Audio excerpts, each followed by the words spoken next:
Yes, sir. We're officially back at it. Boog, nice, coming at you from San Diego Comic-Con 2025. I'm here with the man of the hour, Juhn of Jada Toys. How you doing, sir? Good to see you again.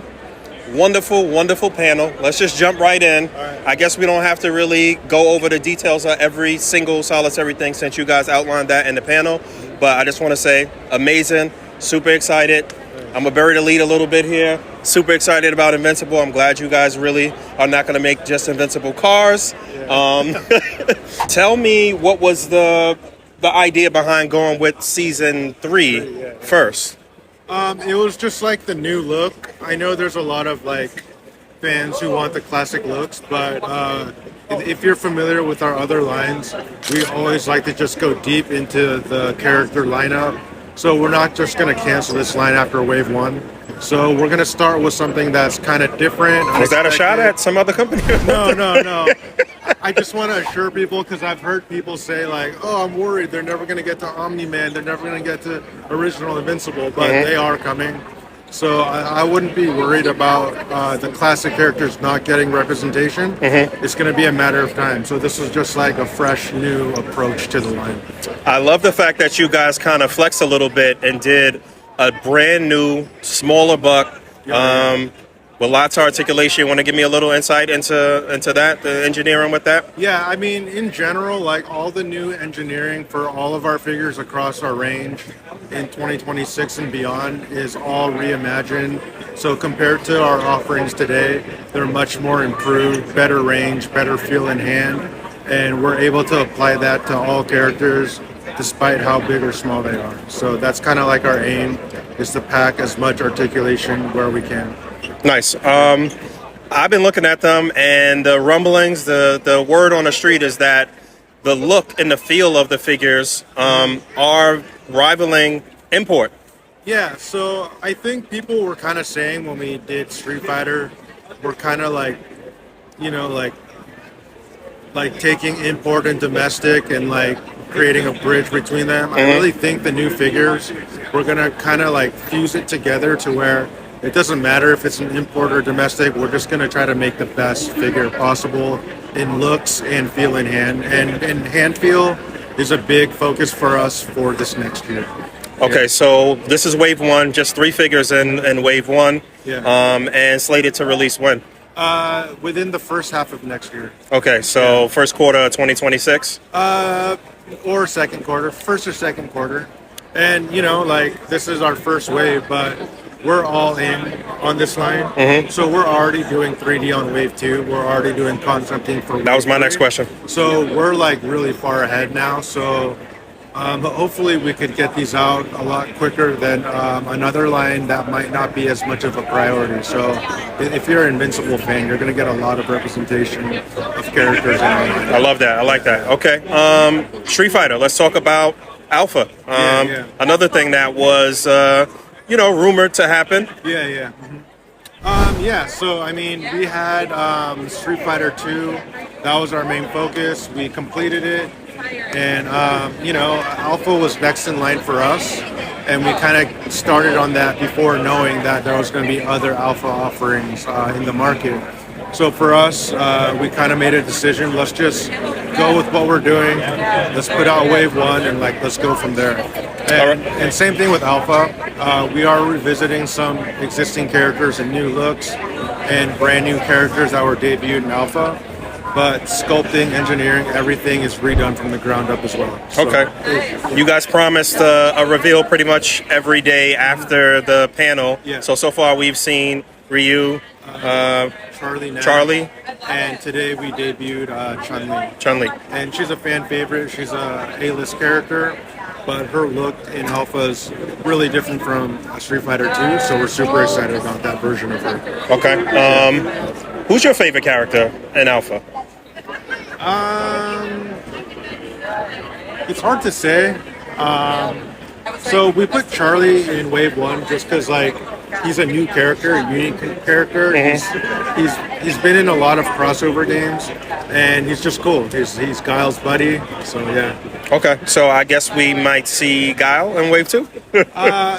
Honestly, I feel like it's best for us to tackle new characters. Okay. I think it would be more exciting for the line. Okay. Rather than to just completely revisit Street Fighter 2 characters and new looks. You know? All right, tell me a little bit about Scooby-Doo. What's going on? What's new for Scooby-Doo? Yeah, so Scooby-Doo. That was a callback. Wave 1 is in production. Will be shipping in people's hands before the end of the year. So we have Scooby-Doo himself, and that anchors Wave 2. And at the con here, we debuted Sea Demon and Space Kook. So, you know, Sea Demon's cool because he's like a Scooby-Doo take on a classic Universal monster. And Space Kook is a classic, iconic Scooby-specific villain. So there's a good mix, and you know, they came out cool. And again, we're applying all the new articulation and engineering, even in the Scooby-Doo line. Sea Demon has articulated jaw.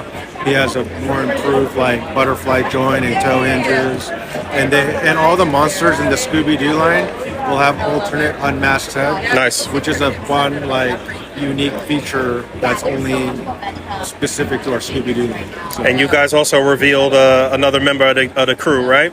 Oh yeah. So for the panel, we teased Daphne. We normally don't like to show, you know, pre-rendered 3D when we reveal figures. We want to get a little bit more finalized before we show it off. But because we did have the panel, I felt like it'd be cool to show something coming up ahead. So yeah, I think she's also a fan favorite. Yes. There's a lot of collectors who aren't as excited as the monsters. They just want the main cast. So we just wanted to show that as a reassurance that we are still tackling the main cast. So her and the other two monsters in that wave, we're going to start prototyping very soon. Nice. What do you think the timeline is for completing the crew? Through 2027, maybe? Well, so the crew will consist of 5 waves. So wave 3, that's anchored by Daphne, should be out before the end of next year. So 2 more waves after that. Yeah, I would say 27 is a good time frame. Okay. Yeah. I know we talked about this last time. I know this is probably far out, but I think that a lot of people would love to see the Mystery Machine. And, you know, being that that's kind of in your wheelhouse in terms of vehicles, I think you guys would really kill something like that. I mean, I would say, like, if the line does well, for sure we're going to do it. Yeah. Nice. Cyberpunk, we got a brand new, I think you guys are flexing here with the robotic mold and the articulation there. Tell me a little bit about that. Yeah, so, you know, like, character selection-wise across our whole portfolio, we want to keep doing something new and different, taking risks and experimenting. So that's why we have dogs now. We have different shape and size humans, and now we have a fully robotic character. And he's huge. He looks awesome in hand. So yeah, it gives us an opportunity to try new things in articulation and engineering. We get to expand beyond what's expected and really push the boundaries of what we can do. Where you want to go next with Cyberpunk? I'm not sure yet. We could either keep revisiting season 1 because there's still like some characters or looks that people want. But with the announcement of season 2, we also have the option to maybe pivot to new characters that's going to be in season 2. So both options are on the table. So we'll see where we go. Okay. Megaman. Some new reveals for Megaman too. Yeah, so for Megaman, for the latest wave, we kind of retraced our steps and went back to game 1. We only had 2 more Robot Masters to complete the whole game. So we decided, let's just go back, finish the roster for Wave 1, and then introduce Rush. I think people are really excited about Rush in the Mega Man line. Yes. And because it's a brand new form factor for us, we wanted to go all out and include all the different accessories and options to have a complete figure. So I remember you mentioning that Rush is going to basically come in like 2 modes, basically. Yeah, It'll be 2 figures, basically. Yeah, it's because there's 2 different bodies, 2 different interchangeable heads, so it's basically 2 figures in one. So yeah, it's Very nice, very nice. So Bombman and Gutsman, right? Yeah, yes. yeah. Okay. You want to tell me a little bit about those? Yeah, so those 2 characters are awesome. They're much larger deluxe scale figures. And, you know, it kind of fits into the aesthetic of the original 4.